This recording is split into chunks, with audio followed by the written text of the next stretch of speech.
What's up, dudes? This is the Puckipuppy Labrador Pro, and today we're going to review it. They say we can do up to 80 miles of range on this e-bike. Peak power is 1,350 watts. Top speed is listed as 28 miles per hour. It's got a torque sensor. MSRP is $2,649 on sale for. Well, let's talk about price. Price is just under 1,600 bucks. Oh my God. It's on sale for $1,549 with a bunch of freebies and the link below this video. And if you do decide you want to buy this bike and also help support this review, use that link and code below. It'll get you the best price and help support these reviews. But don't buy the Puckipuppy just yet. Let's review it and see what it's made of.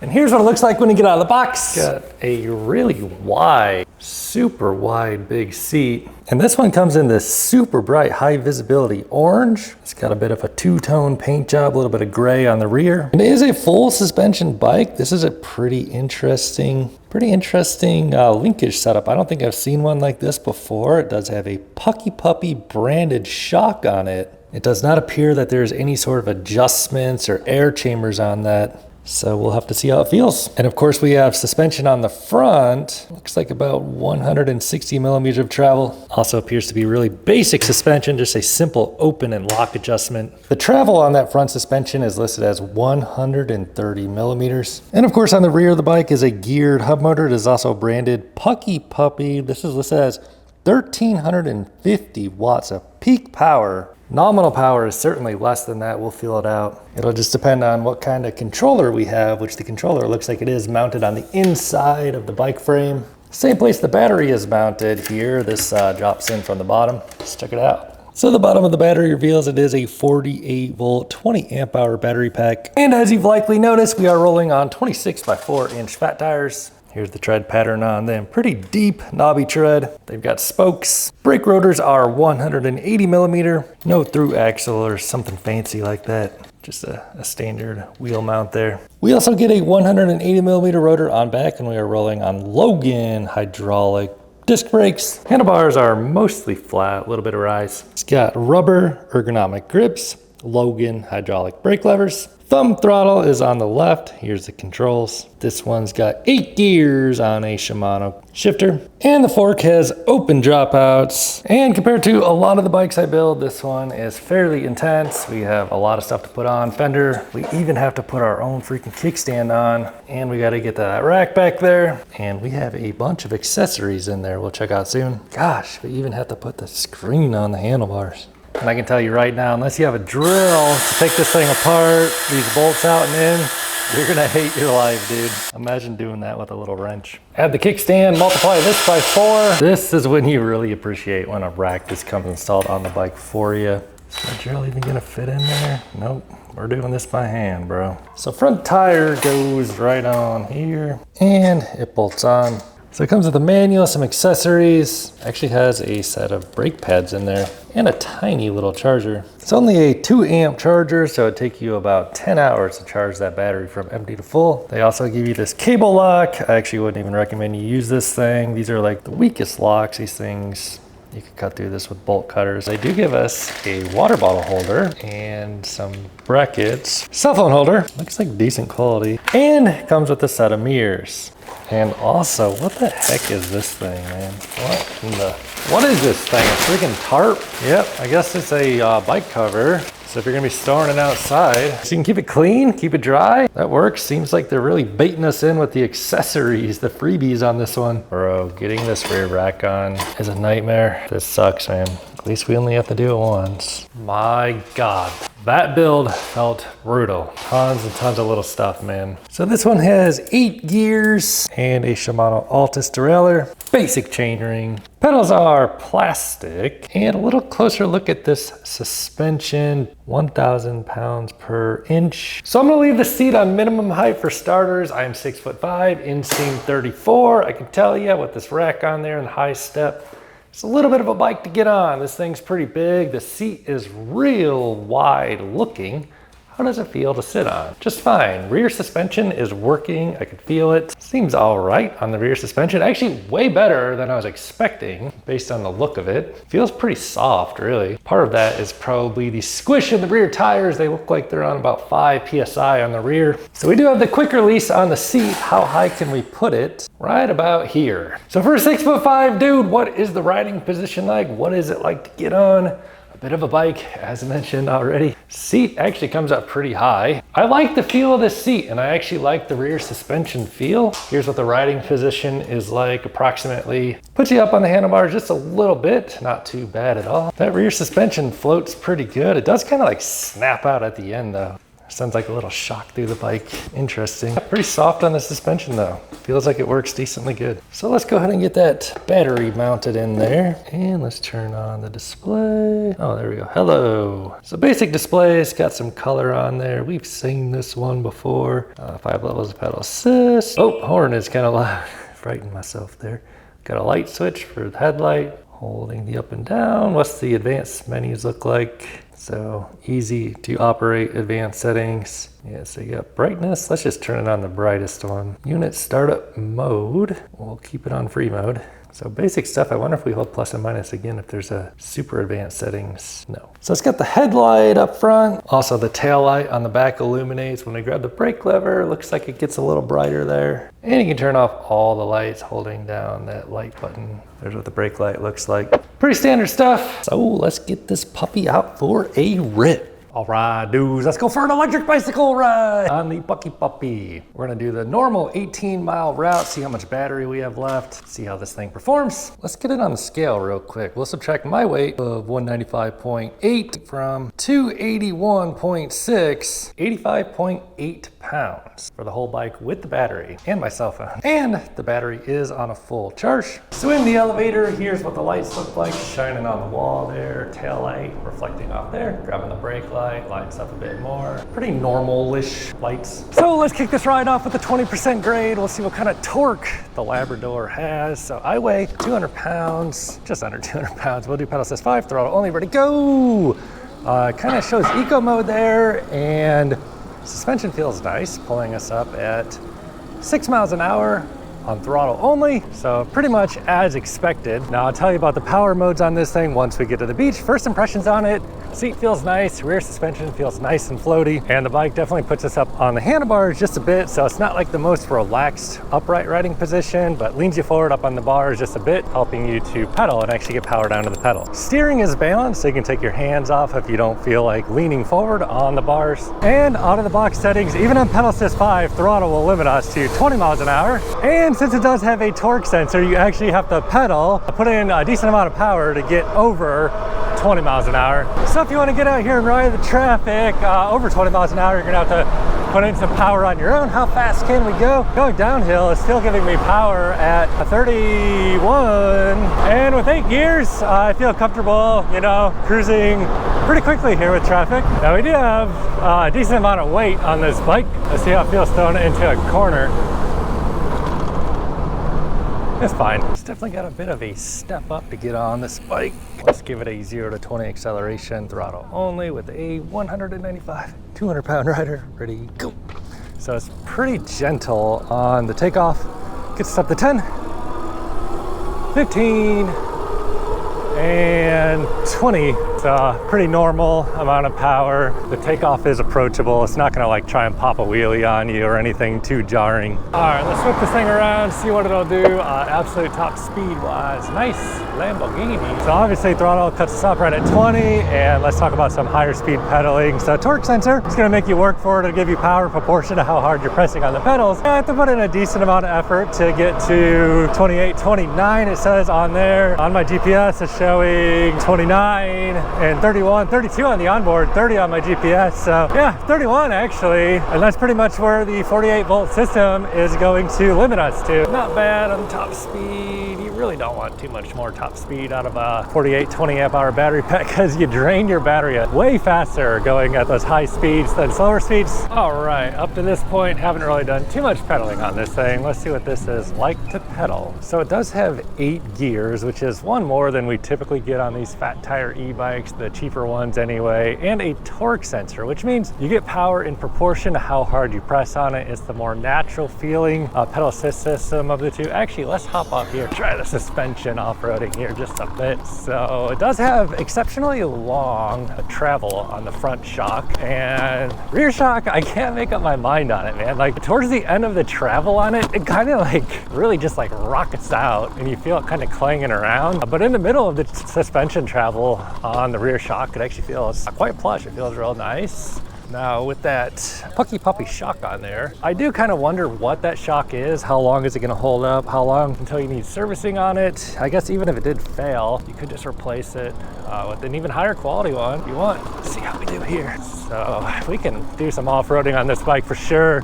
Front shock, as mentioned, you know, it's got pretty long travel. Now there is only that open or lock adjustment on it, so a little bit less adjustability on it compared to some of the other bikes I've seen. But you know, for some basic off-roading, this is pretty comfortable. We'll try it on the sand here in just a few. Let's talk about that torque sensor just a little bit more. So I have it on pedal assist 5. It actually feels like a decent torque sensor in the sense that even on 5, if I'm just barely kind of pressing on the pedals, it gives me just a little bit of power. So if this was like a cadence sensor on this bike and we were turning our pedals on pedal assist 5, it'd basically just be like rocketing us up the top speed. So this is kind of like a pretty natural feeling pedal assist system. Now let's dial it down. Let's just throw it on 1, see how that feels. Now on 1, it makes you work for it more, a lot more actually. It's actually not, I don't even feel like it's giving me any power. Maybe it is, I can't tell if it is, but this, oh yeah, it is actually. But you still get access to all the power with the throttle if you're on pedal assist 1. So you can get around some people if you want. And pedal assist 1's definitely gonna make you get a very hard workout in. Not as much as pedal assist 0 though. Let's turn this thing completely off. So it is, what it weigh, about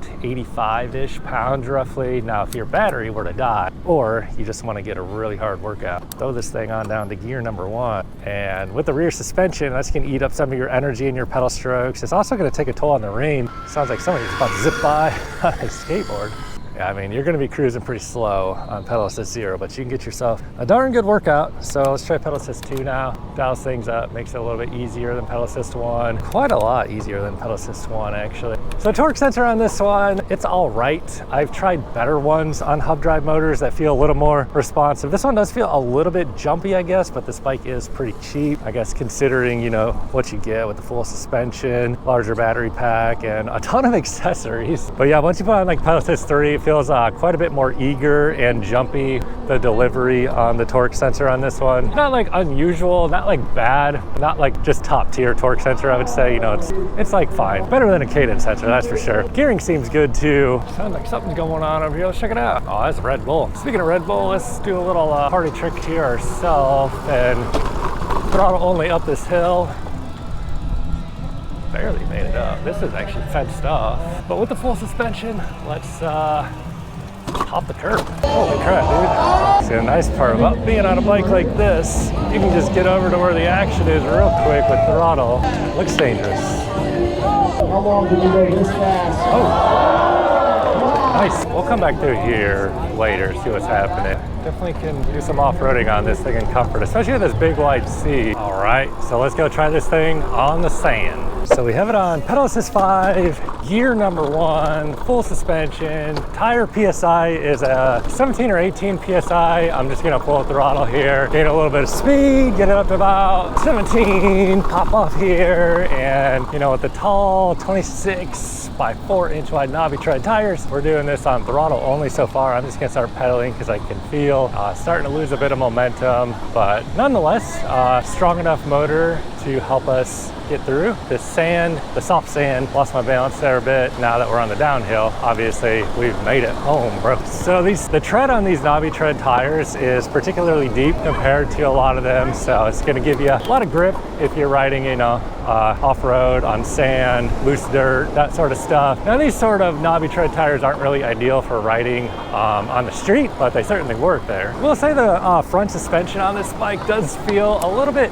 cheap compared to some. Now the price on this bike isn't really exceptionally high. Let's try and take a left here. Yeah, tires grip right into the sand on a turn, and we're full throttle in, throttle only, going through the soft sand, but losing some steam here. We'll put it down to gear 1 and just help pedal it here. I'm pressing on the throttle and also helping pedal just a bit. And yeah, the motor's doing its job here. I am helping it a bit, and as long as I keep pressing on these pedals, we can make it through the good old sand test. Well, just about there. Yeah, we're good. All right, let's go try the California Incline. So unless you're new here, you already know the California Incline is an 85-foot climb, 12% grade. I don't really anticipate any problems, but let's just full throttle it here, see what kind of torque it gives us. How easy is it to control?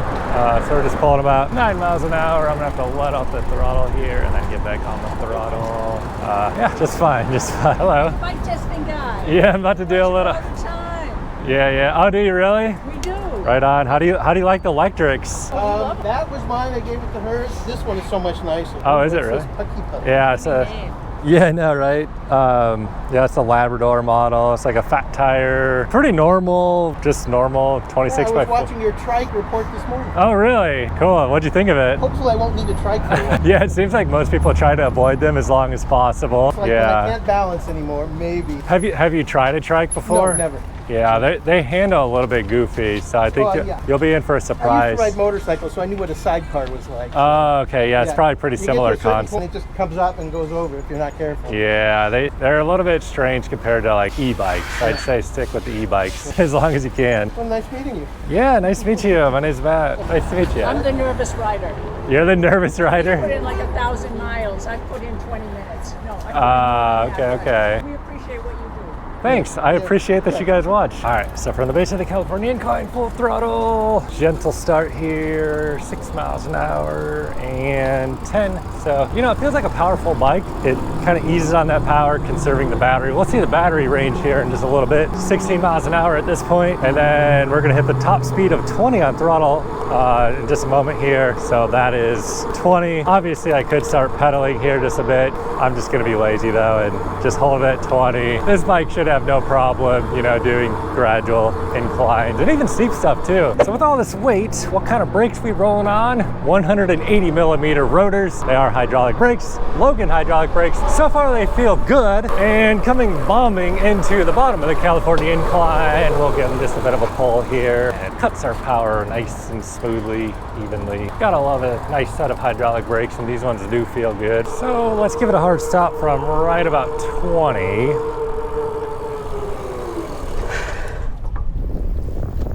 Yep, these brakes are just fine, bro. Let's try from a little faster, maybe about mid to high 20s. Solid brakes, bro, no complaints. All right, bros, we're about to head on home, take the final range. Let me share my final thoughts on the Labrador from Puckipuppy along the way. So in general, well, let's talk about price. Price is just under 1,600 bucks. Oh my God, yikes. Dude, totally just lost it, bro. You all right, man? I'm good, man. Yeah, man, you gotta be careful grabbing them brakes out here with the sand out here, even on the fat tires. But list price on this one is just under 1,600 bucks in the link below this video. Now, depending on what the current coupon code is down there, this bike may or may not make sense. It may or may not be worth it. You know, my final thoughts on this thing, everything on it is pretty normal. The rear suspension kind of sets it apart. Not all fat tire e-bikes have that rear suspension. So, you know, when this one's like riding on normal surfaces, it insulates you from the bumps and feels pretty smooth. Towards the end of its travel, it does kind of like rocket out, and you feel it just like really like shoot out at the very end. So, I mean, the suspension on this one is decent. I would take this over, you know, no suspension at all on the rear because it rides nicer this way. Front suspension has longer than average travel. Now, there are like no adjustments on the front of it, so you kind of just get what you get there.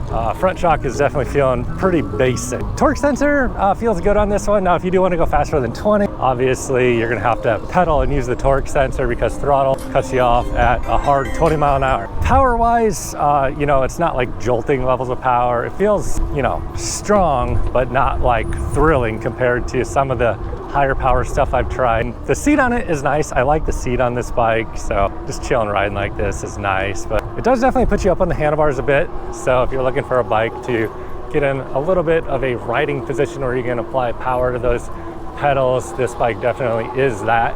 So that's pretty much my final thoughts on this bike. Let's head on home, see where we pan out on range. As somebody who's come accustomed to throttle-only bikes that'll take you up to 30, I find it a little bit annoying that I actually have to pedal this thing to keep it moving at this pace. All right, dudes, just rolling back into the neighborhood. Let's talk about range. So today we averaged 12.31 miles per hour. We covered 17.72 miles, and we were riding for an hour and 26 minutes of ride time. Now on this bike, we do have a 48 volt 20 amp hour battery pack. Pretty solid chunk of weight on this thing, and the rear suspension, which is gonna eat some of the range up. Battery readout is giving us a basic 4. It's just showing us like 4, like a little bit over half charge. So really pretty typical on the range. It doesn't allow us to get into the settings and see anything accurate in terms of like a percentage or anything, unfortunately. But basically we burned through about half the battery, not quite half the battery, over the course of 18 miles today. So if you do want to grab one of these Labrador Pros, click on that link down below the video. See what kind of coupon code is available down there and whether or not the price makes sense to you for this fat tire electric bike. I mean, there are a lot of fat tire electric bikes on the market, right?